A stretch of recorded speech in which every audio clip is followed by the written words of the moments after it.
It's good, finally, at long last, we have something that seems to be a more permanent ceasefire. And they seem to have agreed to stop. And the good thing is that they have agreed to let building materials in. The Israelis have agreed to let building materials in.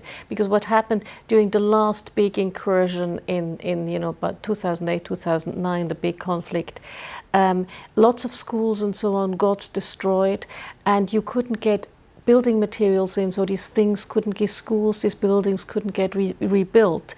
And obviously when you then have a lot of young people who don't get education, who loiter around, that will breed contempt and hatred. So thank goodness at least this time they seem to have allowed to get building materials in. Indeed, but everyone is saying caution. Oh, absolutely. And you see it by this, one of the demands by Gaza was to say, okay, we need a port and we need an airport, so we have free access, we can start trading. And that is a month away. The Israelis first want to see how this evolves. It's always caution, this conflict has been going on for a long time, and I guess it will still go on. And as you say, they're allowing building and reconstruction to happen, but the paper does quote a senior Israeli official saying, we're not interested in allowing Hamas to rebuild its military machines, so it's limited building that's going to be happening, isn't it? Should we look at the Japan Times now, and this story here about Tepco, which is the company that was liable for the Fukushima nuclear plant. Of course, we had that tragic meltdown in March of 2011. Tepco's been found liable for one evacuee's suicide. What do you make of that ruling?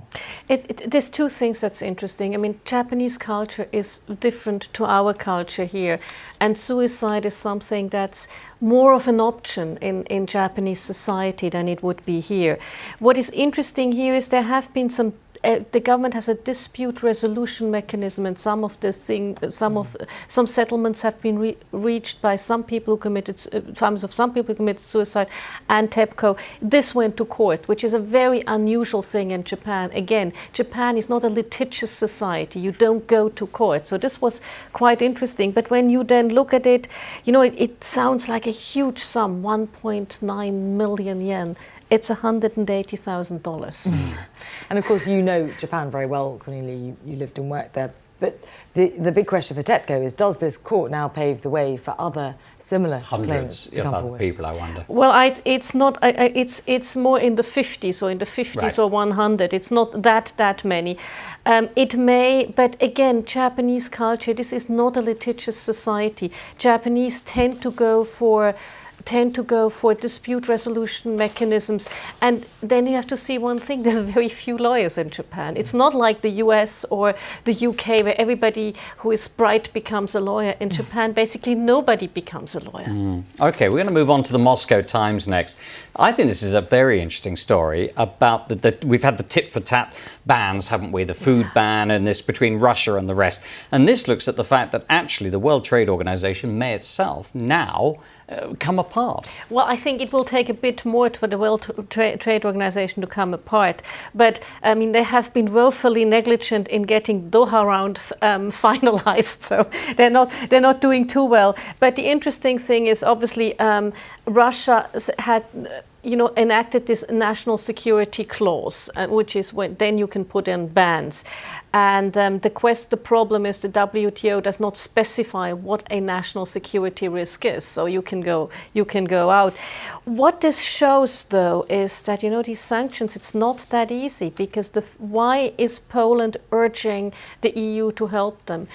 All in all, it's $8.9 billion of food imports from Europe to Russia. It's a big number. It's 130,000 jobs. It's a big number. The European Union has already helped, hasn't it, some of the farmers of growing fresh peppers and fruit and so forth, but it's not going to fit the bill entirely, is it? No, it's not. And Europe is at the brink of a recession. We're in a deflationary state.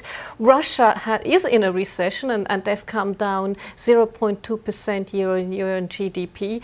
So basically, and winter is coming, and countries like Germany have 40% of their gas supplied from Russia, so something has got to give at some stage. Yeah, another twist and turn in the sanction debate. Looking at the front page of the Financial Times now, another bank, another fine. How damaging is this one? There's an introduction. For the Royal Bank of Scotland. Well, it's actually a small fine, only 15 million. Small fry, isn't it? A couple of bonuses.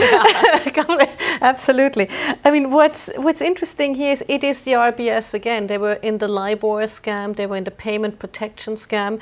But what's really bad here is this happened after the UK government bailout. As we all know, RBS is owned, a majority owned by the UK government.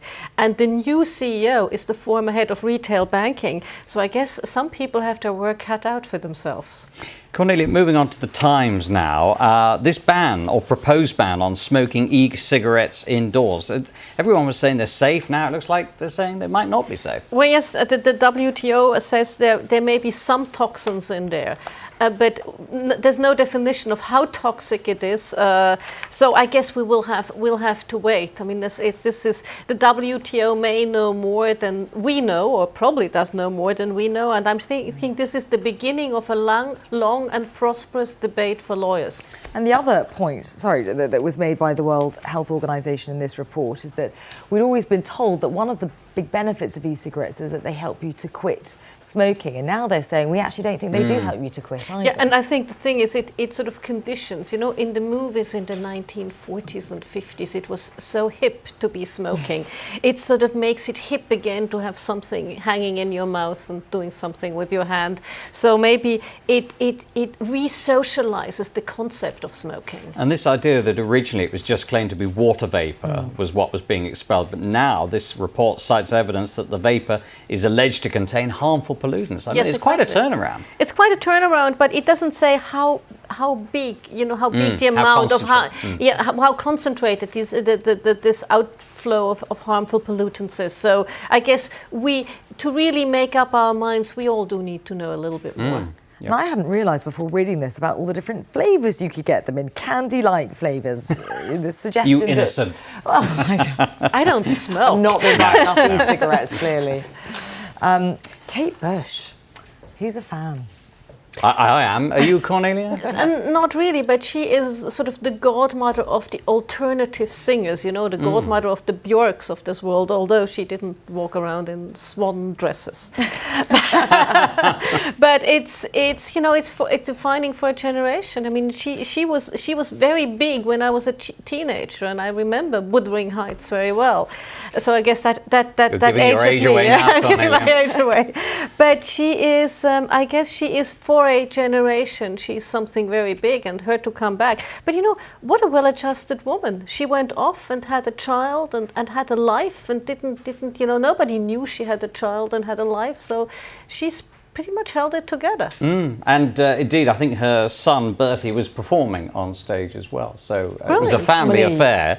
But it is amazing that apparently it's something like 11 of her albums are now in the top 100. So it's fantastic. It is, so there is a revival. There is a revival, which is very good. But what I really think is outstanding here is that she managed to have a normal family life, which so few people of her ilk can.